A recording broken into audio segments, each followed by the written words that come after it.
नमस्कार साथियों, स्वागत है आप सबका आपके अपने परिवार एग्जामपुर में। हम एग्जामपुर कलम से कहते हैं। आज हम एक विशेष मसले पर चर्चा करने वाले हैं जो कि आपने शेयर बाजार के माध्यम से और खास करके अर्थव्यवस्था के विषय वस्तु में इस चीज का नाम सुना होगा। अंग्रेजी में जिसको आईपीओ या एफपीओ के रूप में जानते हैं। दो अलग अलग टर्म हैं और इनका आजकल नाम काफी चर्चा में है। तो विषय वस्तु के रूप में हमें समझना चाहिए कि आखिर होता क्या है और इसका इस्तेमाल किस तरीके से किया जाता है। एक कह सकते हैं कि विश्व के तीसरे सबसे अमीर व्यक्ति जिनका क्रम था कि वह आने वाले दिनों में आपके अपनी कंपनियों के विस्तार के लिए एफपीओ लाएंगे। लेकिन एक रिपोर्ट के आने के बाद इनकी जो एक व्यापार पद्धति होती है वो धराशायी हो गई और कह सकते हो कि ये आज विश्व के 20वें नंबर के भी टॉप लेवल के व्यक्तियों में ना रहे और इन्होंने मार्केट से अपने एफपीओ को वापस लेने की बात की है। ये तो एक मसला है। लेकिन इस एफपीओ या आईपीओ का जो आधार होता है, ये कैसे लॉन्च किया जाता है और क्या होता है?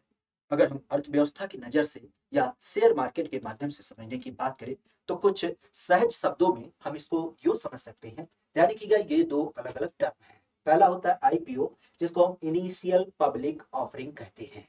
इनिशियल का मतलब ही होता है शुरुआती। ध्यान रखिएगा, अब अगर जो आप आईपीओ को समझें, तो यहाँ पे ध्यान रखिएगा आईपीओ का मतलब होता है इनिशियल पब्लिक ऑफरिंग। मतलब क्या? एक ऐसा संदर्भ जो शेयर मार्केट में जारी किया जाता है किसी एक कंपनी के द्वारा। आप कह सकते हो किसी एक कंपनी के द्वारा इसको जारी किया जाता है किसके सामने? जनता के सामने कि जनता इसमें क्या करे? पैसा इन्वेस्ट करे। फिगर के माध्यम से समझिएगा। मान लेते हैं हमारे पास कोई एक प्राइवेट कंपनी है जो अभी अकेली है। हमारे पास कुछ पैसा है और हमने कंपनी को ओपन कर दिया। अब उस कंडीशन में हमारी जरूरत ये होती है कि हम कंपनी का और बड़ा विस्तार करें और विस्तार करने के लिए फिर हम क्या करते हैं? अपने कंपनी के शेयर को मार्केट में निकालते हैं ताकि अन्य लोग इसको खरीदे। कंपनी के शेयर को बेचा जाएगा और जाहिर सी बात है कि उससे हमारी कंपनी को पैसा मिलेगा और उस कंपनी का हम फिर क्या करेंगे? आगे विस्तार करेंगे। हाँ, लेकिन यहाँ पे एक चीज जरूर हो जाती है कि जब हम पब्लिक शेयर निकालते हैं तो उस दशा में शुरुआती दौर में कंपनी के मालिक हम अकेले थे, लेकिन शेयर निकालने के बाद क्या होता है? कंपनी के अलग-अलग मालिक हो जाते हैं, उनके शेयर वैल्यू के हिसाब से। तो उसे हम पब्लिक कंपनी भी नाम दे देते हैं। ध्यान रखिएगा, यह आईपीओ जो होता है, हमारे यहाँ पे 2 प्रकार से होता है। पहली जो होती है, वह होती है फिक्स प्राइस ऑफरिंग। अगर फिक्स की बात की जाए तो नाम से ही पता चल रहा है कि एक ऐसा शेयर है जो फिक्स होता है। अर्थात आप कह सकते हो कि इसकी जो कीमत होती है, वह पहले से ही क्या हो जाती है? कन्फर्म होती है। जैसे हमने कहा कि हमने ₹100 रुपए के शेयर निकाले, इसका मतलब उस कंपनी की वैल्यू उस शेयर के हिसाब से ₹100 की होगी। ना तो वह 99 होने वाली, ना तो वह 110 होने वाली। तो इस क्रम में इसका कीमत पहले से ही तय होता है। जहां पर जिस शेयर को हम खरीदना चाहते हैं किसी कंपनी के संदर्भ में, तो उस कंडीशन में क्या होता है? उस कंपनी के लिए कितनी आवश्यकता होगी? जैसे हमें 100 शेयर खरीदना है, तो उस एवज में हमें पहले से ही पता होता है कितना पैसा हमारा लगना है। सीधी सी बात यहाँ पे बात होती है कि कीमत पहले से तय होती है। और दूसरी क्या होती है? Book building offering. अर्थात आप कह सकते हो ये जो दूसरे प्रकार का शेयर होता है, वह होता है डिमांड के ऊपर आधारित। अर्थात आप कह सकते हो कि कंपनी के द्वारा ये जो शेयर निकाला जाता है उसमें क्या होता है कि 20% तक की जो प्राइस होती है उसे लॉक करा दिया जाता है और उसके बाद क्या किया जाता है? इस शेयर की बोली लगाई जाती है और कंपनी की वैल्यूएशन के हिसाब से इसकी जो एक वैल्यू तय होती है उस पे इसको जारी किया जाता है। और ध्यान रखिएगा, यह बोली लगने के उपरांत बात क्लियर होती है कि आखिर उस शेयर को कितने में बेचा जाएगा। क्या वह ₹100 का शेयर अब ₹80 का हो गया बोली लगने के पश्चात, या फिर वही ₹100 का शेयर अब ₹1000 का हो गया। इसका मतलब उसके दाम चढ़ते और गिरते रहते हैं और इस आधार पे आप कह सकते हो कि यहाँ पे यह बात कंफर्म नहीं होती कि 100 शेयर लेने के लिए हमें कितने पैसे की जरूरत होगी, क्योंकि बोली कम की भी हो सकती है और बोली ज्यादा की भी होती है। ये तो होता है मार्केट का पहला फंडा जिसको हम आईपीओ के रूप में जानते हैं। आईपीओ कब जारी किया जाता है? तो आप भी जानते हैं आईपीओ हमारे यहाँ पे पहले संदर्भ में जारी किया जाता है जब कोई नई कंपनी होती है, इनिशियल अर्थात पहली बार इसको मार्केट में जारी करती है। अगर इसकी बात की जाए तो इसका फायदा क्या होता है? तो सबसे महत्वपूर्ण बात ध्यान रखिएगा कि कम समय में अगर हम ज्यादा प्रॉफिट कमाना चाहते हैं तो उसका लाभ इससे हो जाता है। और दूसरी बात क्या होती है? इसमें हमें धोखाधड़ी नहीं देख मिलती है। धोखाधड़ी क्यों? क्योंकि धोखाधड़ी सेबी की निगरानी में कार्य होता है। तो इसमें कोई धोखाधड़ी के भी चांस नहीं होते हैं। नहीं तो अन्य माध्यम में हमने देखा है कि हमारी लॉसेज अक्सर देखने को मिल जाती है जब हम किसी के देख रेख में कार्य नहीं करते हैं। नुकसान क्या होता है?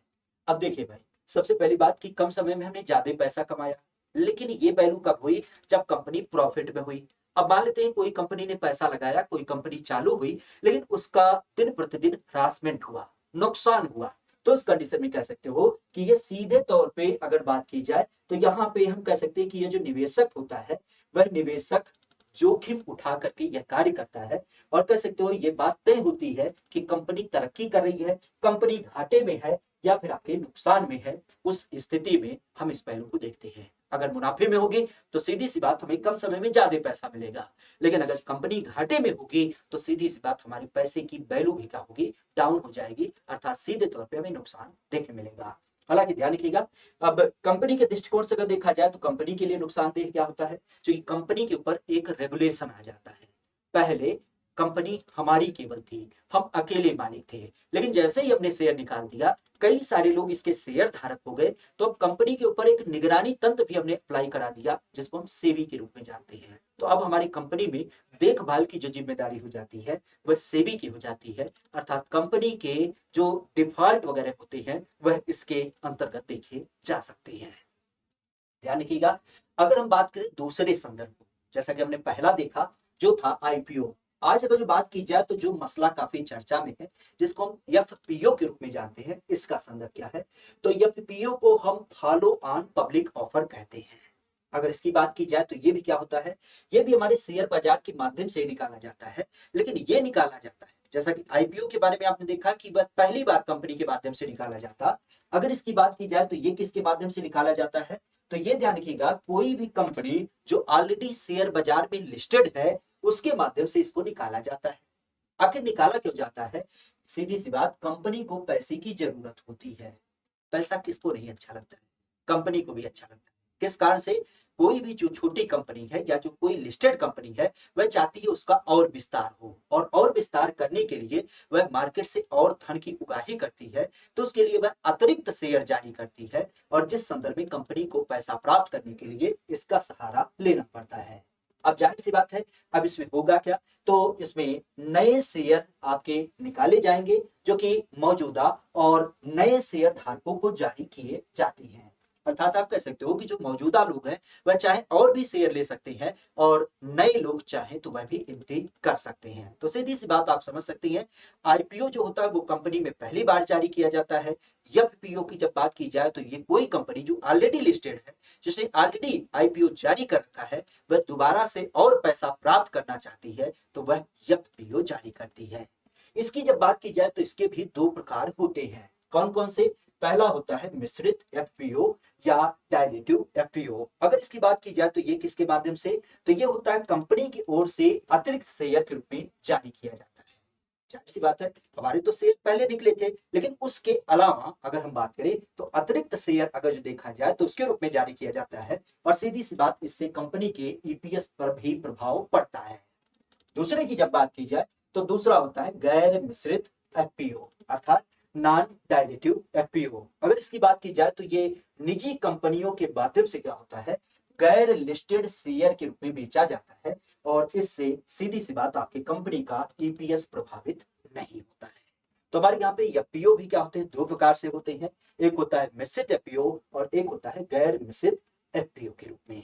खासा ध्यान रखिएगा, अगर इसको हम समझना चाहें तो सीधी सी बात, आईपीओ जो होता है वह कंपनी के द्वारा पहली बार निकाला जाता है, और एफपीओ की जब बात की जाए तो वह कंपनी के द्वारा अतिरिक्त शेयर के रूप में निकाला जाता है, ताकि मार्केट से और भी पैसे की है उगाही कर पाए। तो इस विषय वस्तु को समझिएगा, क्योंकि आजकल यह नाम काफी चर्चा में था, तो एक सामान्य समझ हमारी भी होनी चाहिए कि आखिर आईपीओ या एफपीओ जिसे अर्थव्यवस्था में या शेयर बाजार में हम जान पाते हैं। हालांकि एक छोटी सी संकल्पना हम यहाँ पे जरूर चर्चा करना चाहेंगे कि एक रिपोर्ट आई और इस रिपोर्ट के आधार पे इस नाम को चर्चा में रखा गया। हालांकि इस रिपोर्ट को हम गलत खारिज ना करते हैं, लेकिन एक चीज जरूर हम सोचने की यहाँ पे हमें खास करके इसकी जरूरत होती है कि जब अंग्रेज हमारे यहाँ पे शासन करने आए थे तो उनका एक माध्यम था, और वह माध्यम ये था कि हम इस भारतवंशियों को अर्थात काले लोगों को सुधारने आए हैं, इनको शासन प्रशासन सुधारने इनको बताने के लिए आए हैं। शायद आज उसकी थोड़ी सी बो इस हिडनबर्ग रिपोर्ट से भी आती है। एक अमेरिका की संस्था जिसके माध्यम से एक रिपोर्ट निकाला गया और ये बताया गया कि ऐसी गड़बड़ी है। हम मानते हैं इस बात में ये गड़बड़ी हो सकती है, लेकिन उसके लिए हमारी पूरी तरीके से भारत सरकार जिम्मेदार है कि क्या आपके पास ऐसी कोई संस्था नहीं जो हमारे यहाँ के पूरे इस निर्वाह तंत्र को चेक करे, वेरीफाई करे और उसको लिस्टेड करे, ताकि अन्य देश को लोग उसको मान सके। ये पूरी तरीके से भारत सरकार की ही क्या कही जाएगी, नाकामी कही जाएगी, क्योंकि एक विदेशी संस्था का रिपोर्ट जिसके बारे में हम तनिक ना जानते हैं, बिल्कुल ना जानते हैं। एक पुरानी कहावत होती है गांव देहात की कि कौवा कान लेके उड़ रहा है। हमने अपने कान के ऊपर हाथ ना लगाया, बल्कि ये देखा कौवा उड़ा जा रहा है और उसी के आधार पे पूरा, आज आप भी जानते हैं कि पूरे भारत का मार्केट अस्त व्यस्त हो चुका है। मायने रखता है कि विश्व का तीसरे नंबर का सबसे अमीर व्यक्ति। हम यहाँ पे इस पक्ष को इस कारण से रख रहे हैं क्योंकि आप भी जानते हैं भारत विश्व गुरु बनना चाहता है, तो केवल एक दिशा से नहीं बनेगा। एक चीज बताइए, छोटा सा एग्जाम्पल, आपके पड़ोस में जब कोई व्यक्ति सफल होता है, जो आगे बढ़ता है, तो सामने जब मिलते हैं तो आप उसकी पीठ थपथपाते हैं, लेकिन पीछे से ही आपके अंदर जलन होती है। अमेरिका जैसे देश के ऊपर आप कभी सोच सकते हैं कि वह चाहेगा कि कोई भी भारतीय ऐसा हो जो आज विश्व पटल पे आगे आए? यह बात तो उसके मन में भी कहीं न कहीं कुंठा करी होगी कि आज तीसरे नंबर पे विश्व का सबसे अमीर व्यक्ति क्या हो गया, एक भारतवंशी हो गया। जल्दी से जल्दी इसे हमें नीचे गिराना है। और ऐसी बहुत सारी प्रनियोजित आपकी तकनीकी का इस्तेमाल करते हुए, जो कि आप भी जानते हैं, अगर हम यहाँ पे किसी एक विशेष व्यक्ति की ना बात करें, लेकिन ये तो बात सत्य है कि उस व्यक्ति का जो आधार था वह पूरे भारत के डेवलपमेंट को लेकर के था और पूरे भारत के आधार को ही तय करना था। तो हमें लगता है कि भारत सरकार को भी यहाँ पे अपने तंत्र में एक ऐसा अस्थाई इंफ्रास्ट्रक्चर डेवलप करना चाहिए, एक ऐसी रिपोर्ट, एक ऐसी थिंक टैंक डेवलप करनी चाहिए, ताकि वह एक विश्वास जनमानस में पैदा कर पाए और हम ऐसे आने वाले मार्केट के विभिन्न प्रकार की बाधाओं से थोड़ा सा अपने आप को रोक पाए। बाकी मिलते हैं किसी विशेष मुद्दे पर, आगे के लिए चर्चा करेंगे।